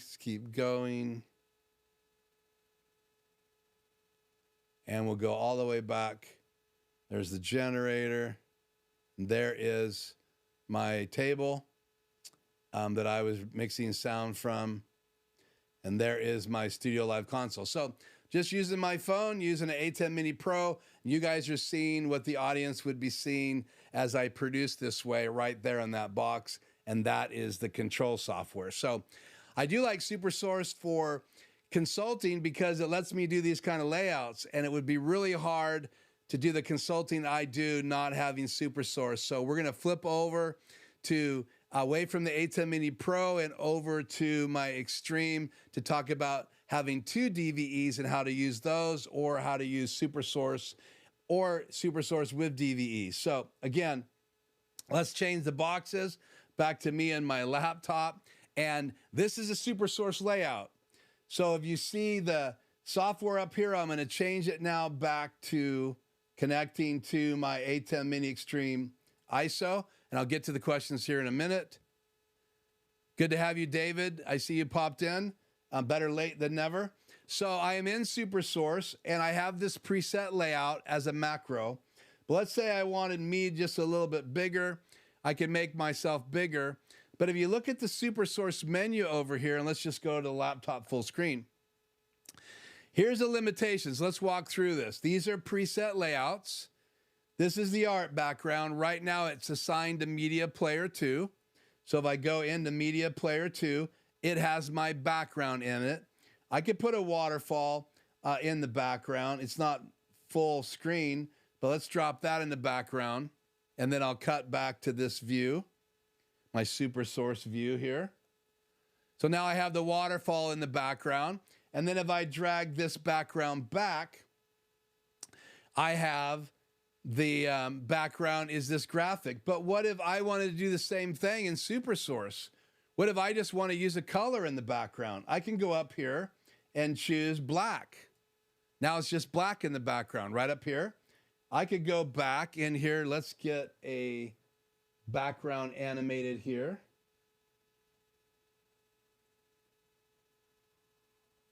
So let's just have this scrolling. So let's do my HyperDeck in the background. So now I have that graphic animated in the background. So again, with SuperSource, you can put a HyperDeck in the background. If I had my phone hooked up, which I do, remember, I do have my phone hooked up into my ATEm Mini Pro, and my ATEm Mini Pro comes into channel 4 on my Extreme ISO. So let's just go ahead and roll this video. Let's go all the way back to the beginning. I'll hit play. And now let's put that video in the background. So we're going to go up here to input 4. And now I have that video in the background. So with SuperSource, you can put things in the background, but I can also put that video under the art layer in the foreground And there you go. It's on top of me. Now it's behind these two boxes. Now it's in front of these two boxes. So, but what if I wanted a image in front of me? Let's change this back to Media Player 2. What if I wanted an image in the front? And this isn't going to line up perfectly, but we'll drop it in here. So I have this graphic now. Let's go back to SuperSource. Let's put it in the foreground. And you can see it's got transparency. So I will move box 1 up a little bit so you can see me peeking through right here. There I am. So this is the example of using a graphic that you create with transparency right here where I'm at. And so I can even slide myself up over here too. Let's go to box number 2 and let's bring it up and shrink it down. And let's bring it over and up. And let's increase the size of it. So all I'm doing now is putting those boxes in the background. And if you took the crop off of me right now in box 1, let's turn the crop off. Now you can bring me into this full image. So now I've got mix effect, all this design. Let's take the logo off the air. I have all of this laid out from my interview with ATEm. All I had to do is put myself right here in SuperSource. And then when ATEm came on the air, he was in my laptop from Zoomn, and I put him right in that box. So you can do these layouts by putting a graphic in the foreground, or you can have graphics in the background. Now this graphic looks horrible in the background, so I'm going to go into my media player and I'm going to drag the regular background back there, and this looks a lot better. So you can do graphics in the foreground, you can do graphics in the background, but let's say that you don't want to use SuperSource, right? But just so we understand, SuperSource is pretty powerful. Let's bring all 4 boxes on the air, and let's go to box number 4 and make it something else. Let's make it my EOS. Let's make it the Tony cam. Hey, Tony. And a shout out to Joe. It's kind of the Tony/Joe cam. So this is 4 box layouts, and I could make these boxes whatever size I want. I can put whatever I want. Like, let's say we don't want that in box 4. Let me make sure this camera's on. Let's say we want this to be my 5D Mark IV. So there's that camera right there. So I could have whatever I want in the boxes. I could make box 4. My media player 1 right now, it is just my logo. But let's say I wanted to have this picture there instead. I could use it as a slideshow. So I could just be showing you slides by dragging things in. You can see it on the top right. I'm just dragging these images in with my mouse in my media player. And there's that background I used. Then I also have this 3-box background. So let's drag that in. Put my logo back up here where it belongs. And so now I have a 3-box behind me. Let's go into art layer. That's media player 2. Let's bring it in the foreground.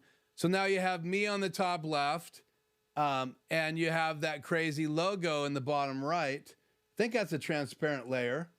It looks transparent to me. So let's see what's in box number 3 up here. Box number 3 is extreme out number 2. Let's make this, let's make this Canon 5D Mark III. And there we go. So this is the 3-box layout. Again, all of these 4 holes, the top 2 holes and the bottom right hole, are all transparent. You can design these in your graphic software. You make this center layer transparent. You make that layer transparent. And once you create these, you could make a macro to pop them in your media player, put them in the foreground in SuperSource, align all these boxes, and I can put something else up. Let's put my PC up there. And let's fire this up. Got chat right now. Turn my Skycam on, and so now I have my Skycam in that box, and I play this before we launch. And again, this is just using SuperSource. So I can put the video in the background right now if I so desire. Right now I have this graphic in the foreground. Let's change the graphic layer to my HyperDeck. And so now I have this video playing in the background, and it looks pretty cheesy because it's in the foreground. Let's drop it into the background, and now here we are. And I could turn that fourth box on if I wanted to. Let's go to box 4, and let's make box 4 the color bars. And let's just find box 4 there. There's box 4, and let's size it to match the other ones. And now in box 4, let's go ahead and put my laptop back. So there's all kinds of things that you can do with SuperSource. But what I really want to get at now, let's turn SuperSource off the air. So I'm just going to go to my media player. Let's check the background. Let's put it in here. So let's just use DVE. So let's take this off the air. So SuperSource is off the air. And now I just have the media play in the background. And now let's turn on one of my keys. So this is my key number 3. And if I go up to my key number 3, that is for showing. Let's not use key number 3. Let's use this one. Let's see here. DVE.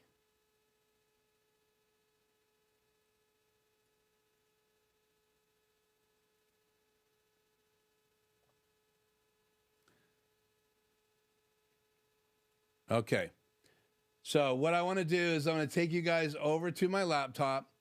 So this is my extreme. So I have 4 upstream keys, and I can create 2 of these to be a DVE. So let's go ahead and create a DVE in 3.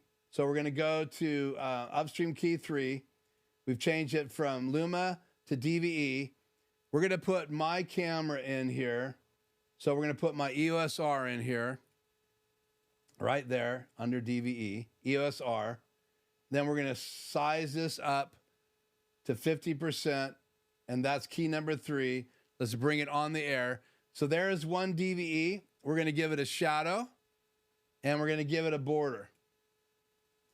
So that's DVE. So, and right now I have my laptop in the background. Let's go ahead and come up here and turn black on the air and put black in the background. So there's black in the background. Maybe you want yellow in the background. Maybe you want blue in the background. Maybe you don't like those colors and we want to change color 1 to black in your color generator. So let's change color 1 to black, and let's cut. Oh, I did not take? Try that again. Black, hit OK. So now we have black in the background. So now I want you to see my laptop. So I'm going to go into my laptop. Let's increase the size of this box so you guys can see it. And we're going to change this for right now to my laptop so you guys can watch me change these settings. Let's make it just a little bit bigger. So now let's go to it and make it my laptop. So up here, we have key number 3 on. That's this box. And now let's go into my second DVE, which is going to be this key here. You only have 2, so you have to choose which one you want to use. Your key 1 DVE, key 2 DVE. So we're going to go to my key number 4 right here. We're going to change it to DVE. We're going to change this to my laptop. And we're going to bring it on the air. So there it is. Now we're going to go back to key number 3, and we're going to make that me again. So now we're going to, and you can see it. Let's make it bigger right here. Make me a little smaller and go up to the side here. And I can crop it. If I want to crop it, I can make myself, let's go left 6, Oops, 6. Let's go right, 6. So I can crop it a little bit and stay in the middle of that. So let's bring it down a little bit. And now let's take key number 4 DVE and let's size it way up. And you'll see this here in a minute because this is where I'm making those changes. So right over here, let's make it a little bit bigger. Move it over. We're going to move me down to be way smaller. So now I'm using 2 DVEs. And the reason I like these, right, if I'm going to be on the air in my extreme and I'm going to bring a guest in, I like the borders. I could use that same background if I wanted to. So I could go into my media player here and I could drag this first background into the background. And so it's in the background in media player 2. I come up here and turn it on the air right here. You can see in the graphic over there. Let's make that a little bit bigger. Is this the right one? This is making me smaller. And let's make this one bigger. Let's make this bigger so you can see me making these changes. So now if I just want to put this graphic that's got transparency in the background, all I have to do is turn that background layer on right here. So now it's in the background, but I don't want it in the background. What if I wanted it in the foreground? Turn that back to my regular background. So let's drag this in the background. And instead, I'm going to go over here to my downstream key. And then what I want to do in my downstream key is I'm going to cover up my DVEs. This should work. So I go to Media Player 2. And then I drag that graphic back in again. And I think it's still in the foreground. So let's see. I want it in the foreground. There we go. So I turn my DVE on right here. And now it's in the foreground. And so now all I have to do is go back into key 3 and size it to where I get it where I like it. I'm going to turn the mask off. I'm going to move it over to right there. I'm going to go into key number 4 and let's size this down so it fits the box.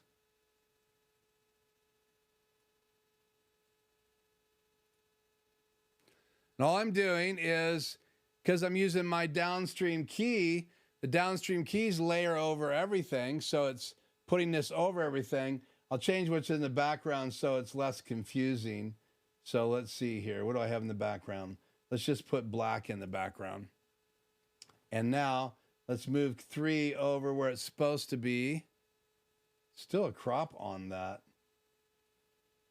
Seems like there's a crop. It's just too small. There you go. So now I have a layout using, this is DVD 1. And let's change this to, let's see, my laptop. And let's change 4 to ESR. And this is DVE number 2. So I flip-flopped them. So you can still do a foreground layer and by using your downstream keys. And there's lots of things you can do with these downstream keys. So let's turn them both off the air. And let's turn SuperSource back on the air. Change the background to my regular background. Turn my downstream key off. So now I have the HyperDeck playing in the background. I've got 4 different windows on the screen, but I can still bring my DVDs on the air. So I can use these as well. And I've shared this before. inside SuperSource. So let's say I just want to have, let's turn SuperSource, let's turn 4 off, and let's turn 3 off, and let's turn 2 off, and just leave me on. Let's say I wanted to have a border on my guest, so I'm going to use my DVE, and I'm going to increase the size of it for my guests coming on the air. I'm going to move them up next to me. Make it a little bit smaller. And we'll just pretend that I'm my own guest. So we'll put me in this camera right here. And so I could do this kind of layout. I don't have to have my HyperDeck in the background, which is playing in the background. So I could change that and put just a graphic in the background. But SuperSource is on the air, and I also have my DVE on the air. And if I turn SuperSource off and just go to my HyperDeck, then I have just my DVE on. And if I go back to Media Player 2, I have just the graphic in the background. Turn SuperSource on, I have this window. So in SuperSource, on the side that's facing you, I can't do any borders. But in a DVE, I can. And I still have that one other DVE I can bring on the air. And so I could have me without a border, and I can have 2 guests on the air with me with a border. So there's lots of things that we can do with 2 DVEs. So those 2 are DVEs, and this box is box 1 in SuperSource. I can put box 2, 3, and 4 below me now. And so you can see me do this. I'll change one of these boxes to my laptop. I'm going to go into SuperSource. I'm going to enable box 2, and we're going to bring it down to that side of the page. Very tiny. Put my Skycam right down here. Let's shrink this way down so we can put 3 boxes on there. Box 1. Now we're going to go into box 3 and enable it. Turn it back on. We need to find it and bring it over and size it down so it fits.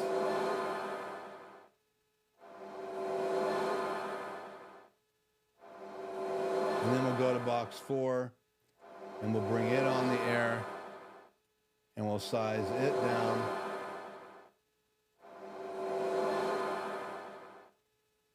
So the power of a Extreme is you can have a graphic playing in the background. You could have that graphic animated in the foreground. You could do still images in the background or the foreground in an ATEm Mini or an ATEm Extreme. And then when you get to SuperSource, you can have this box I'm in right now and the other 3 boxes in SuperSource on the air. And you can have your 2 DVEs on the air or off the air, whichever you prefer. And when they're on the air, you can just simply switch what's in box 4 to a video if you wanted a video playing there instead. And so you could be playing a video. Right now, if I change that video, it's going to be in the background as well. So, or I could just make this my Media Player 1, and I could drag slides into that in my live stream. So I could have a slide over there. I can bring the other DVE back on the air. I can turn that one off the air. And I can also eliminate any of these boxes on the left side of the screen. Can't do borders, can't do shadows, but I definitely can do borders and shadows in my, in fact, there's a border on now. Let's increase the size of it on me so I can increase it. Let's see, I have 3 on the air and I'm adjusting 4. That doesn't help me. So I can increase the size of that border. I can increase the inner width, create this kind of effect, or I could just make it like this by just totally increasing the inner width. And just so you guys can see me doing that, let's make it a little bit bigger here.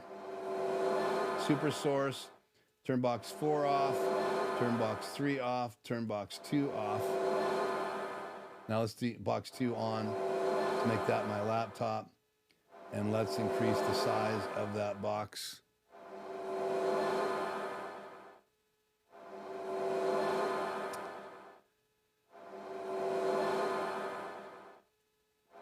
So I'm going to play with the borders. You can watch me down here. Let's go back, close SuperSource.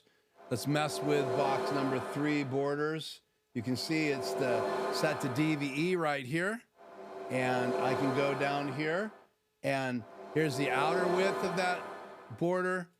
Here is the border opacity, so I can make it very faint or completely.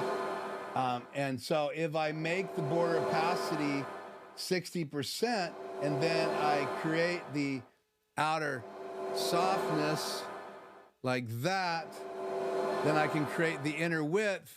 Then it puts that in yellow. And if I just want this to look like I'm grayed out, I'll change the color to like a gray. Let's find like a gray here. Where is gray?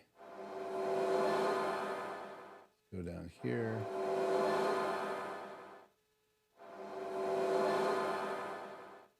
So I can have it just grayed out. And all I did was increase the inner width to do that, all playing with the border. You can turn those on and off. You can create inner softness like that. There's just all kinds of things you can do. So the DVEs are super powerful. You only have 2 in the Extreme. You only have 1 DVE in the ATEm Mini Pro. But again, if you have a HyperDeck or you have your phone hooked up, you can put a video in the background of either device. You can put yourself in picture-in-picture one time inside the ATEm Mini Pro program out. If you have an ATEm Mini Extreme ISO, the SDI model, or the new rack-mounted HD2ME, the HD4ME, you can actually then do 2 DVEs on the air, and we'll bring number 4 back on the air right there. And let's make number 4 a real camera. So we'll put me in this camera. Let's see, let's do this camera. So there's 3 different views. I'm using 2 DVEs on the right of the screen, and I'm using SuperSource in the top left of the screen and SuperSource box in the bottom left of the screen. Again, with the video playing in the background. So the power of an ATEm Mini is pretty cool, but an Extreme is even cooler, especially if you're doing consulting and stuff like I am doing right here. And could even bring in lots of things from my ATEm Mini Pro, and I could even, when I have it attached, I could even bring my ATEm Mini Pro in and play a video right now.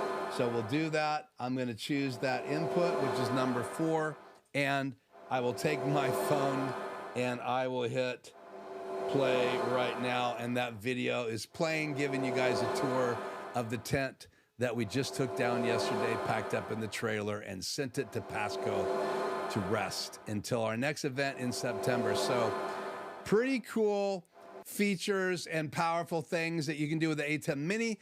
Pretty cool and powerful features that you can do with an ATEm Mini Extreme, and all the way up the chain depending on what device you buy. So HyperDecks, I still love them. You can do animated graphics. I have my subscribe logo in here somewhere. Let me find it.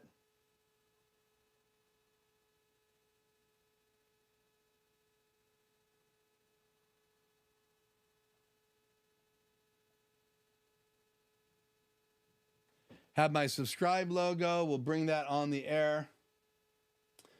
Let me go to key number 2 right now and make that my HyperDeck.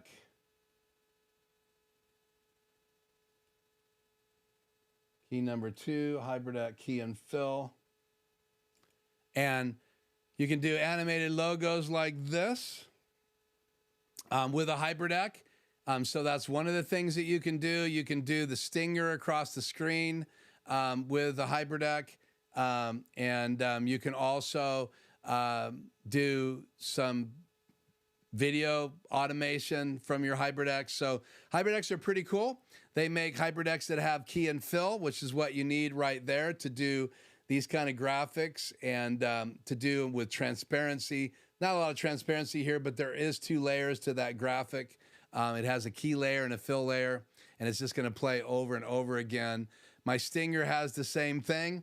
If I change this over to my Stinger, you find it, I think it's the next one over.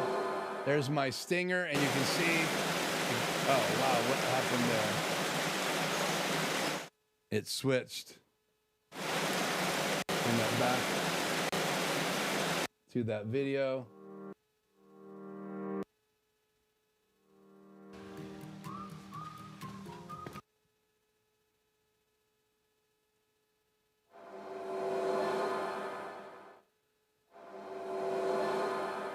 The transparency isn't working on this right now because I have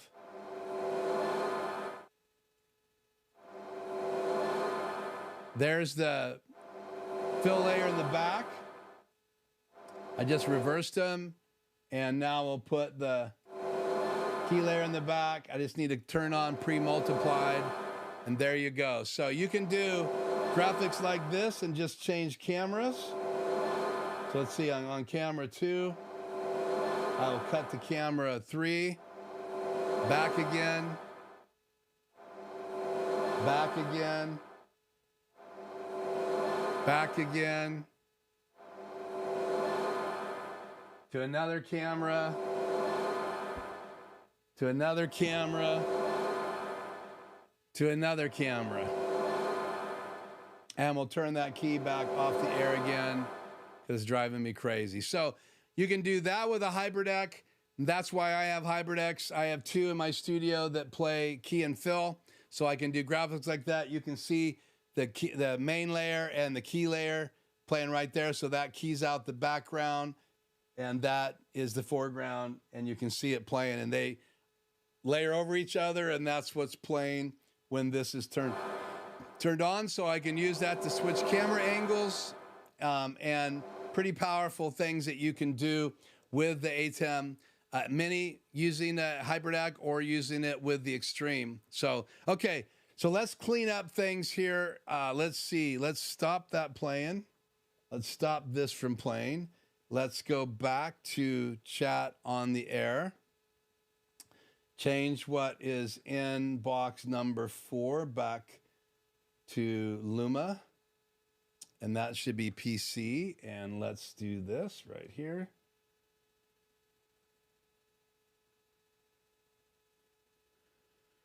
Sorry about that. Let's just look at the chat and let's wrap things up tonight. So, sorry if I hypnotized you, Krish. That was not my goal. David, I said hi to you earlier. Thanks for joining me. That's a cool feature with HDMI out where it doesn't mirror the screen but plays it in as an output. Yeah, so again, I'm just using an adapter to be able to take an HDMI signal out of the iPhone. Mine is Lightning, right? It's a iPhone 13. The new iPhone 14 and 15 and the new one coming out are all USB-C. So you get a HDMI to USB-C port adapter. Plug an HDMI cable into it, use the regular video playing app inside your iPhone, or use an app like FilMIc Pro. And let's shut that off. If I go into FilMIc Pro, turn it on, and now I have a camera, and I can bring that camera on the air and give you guys a quick tour of my desk, and I can still control chat, popping it on and off the screen while I'm in this view. So, yep, this is on the iPhone. And yeah, I do have sound effects on my Stinger. I'm a sucker for any video that has the word SuperSource in it. Yeah, well, I apologize for that because I don't want you to be a sucker. So, but I'm glad that you are learning more about SuperSource tonight. That was not the real main goal. Main goal tonight was to look at layouts. So, and you can do lots of layouts with DVEs, lots of layouts with backgrounds, lots of layouts with SuperSource, and you even have some powerful layouts that you can do with a ATEm Mini Pro, ATEm Mini Pro ISO, or the STI model, because you have a DVE in it as well, and you have 4 inputs. If you use one of those for a HyperDeck that only plays video, or your iPhone playing videos, or your iPhone being a camera, that's exactly how I shot at the tent. I used my iPhone just like this as my main camera, and I used my Insta360, which is my Skycam in my studio. I used the Insta360 because I could cut to this camera and then change positions of the Insta360. So then I could cut back to a different spot, close up on the drums, cut back to this camera, cut to another close up of the main singer. And so I was able to use the Insta360 ISO into my laptop into my ATEm, and then I could bring that on the air. So I was cutting between my Insta360, 6 different positions, and my iPhone, 1 position. Sometimes I would cut to my Insta360, get up and walk over to my iPhone, and right here in this FilMIc Pro app, I can zoom in and out with this little icon. So if I wanted to change the picture, I might as well put that on the screen. So if I wanted to change the picture and zoom closer or further away, I was able to change the perspective of this camera and then just cut to it just like that. So let's change what this is looking at. Let's do a close-up of my famous switches in my studio, and then I cut to it. Then I'd cut back to this angle, do a different perspective, and then cut back to it. And I was doing that all night live while I was recording on my ATEm Mini Pro. So lots of things that you can do. If you're going to start a YouTube channel, consider what you're catching, consider what you're sowing, consider what you're growing, what kind of subscribers are you looking for, what kind of community are you trying to attract. Be no different if you were going to do a pizza restaurant and that's all you served is the best pizza in town. Anybody who likes pizza is coming. If you added salads, now you got salad people. If you add a vegan menu, now you got vegan people. You add a microbrewery, now you got microbrewery people. If you add a wine list, now you got people that maybe you have the best wines in your local region. People come because you have all the best wines in your local region. What you decide to sow, right? Invest your time in, the type of videos you create, are what audience you're going to attract. So keep that in mind. And that was perfectly said just a few minutes ago by the comment chat overlay. Let's bring chat on the air. By this comment right there. I'm a sucker for anything with the word SuperSource in the title. So guess what, Tom? I reached out to you today. I got you back on the channel.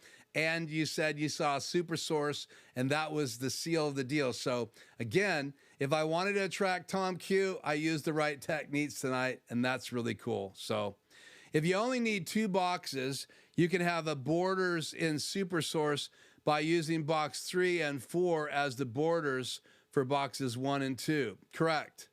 So again, you have SuperSource on the air. And then what he is saying is you can use the DVE 1 or the 2 DVEs to create borders. I think that's what you're saying, Tom. Correct me if you're wrong. Laugh out loud at the sound effects of the animated graphic. Can you mute the animated background so we can hear you? Sorry, I apologize. It's late for that. But yeah, I should have muted that. Laugh out loud. We'll power through it until you stop playing it in the background. Okay, well, just so you know, when you're doing all these crazy things live, you might screw up, which I did by playing the audio in my HyperDeck, because the audio is on my HyperDeck, and I apologize about that. So if you are going to use a animated background that does have audio, remember to mute that input. And on my ATEm Extreme, that is input number 7 and 8. And so I should have muted both channel 7 and 8, because they both will play audio if they're on. So, okay. Well, I hope you enjoyed tonight's live stream. I apologize again for not being able to get last week's live happening from the tent. But shout out to all of you guys that were here waiting and chatting with me. I apologize for that, but we have been live tonight, been live for 2 hours. That's it for me. I have other things that I got to do tonight to pack to leave tomorrow.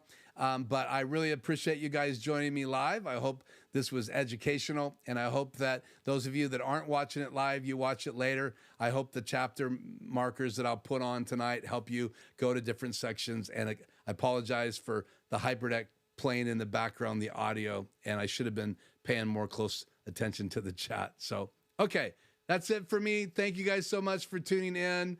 Again, subscribe, hit the like button if this helped you at all. Help me get this video out to more people, and hopefully they won't get irritated at me because I have the HyperDeck audio playing in the background. So until next time, I am Keith. This is Life Journey Production Studios, and I'll see you all in a video very near. And remember that Elgato Light Strip Pro video with animated effects is coming out tonight. So just to promote that, it's going to go right there by my arm. There it is, animating on my little rack mount back there. So this is another one I'm going to put in the studio. Not sure where, but I'm going to fire it up for next week's live stream. So hopefully you'll join me then. And Ratso will be with me. And who knows, I might even bring Batman on next week's live stream. Until then, be safe. Have a great 4th of July. And hopefully nothing around you will catch on fire, or your dogs won't get too hyped up, or your animals from the fireworks. So have a great week. Peace out.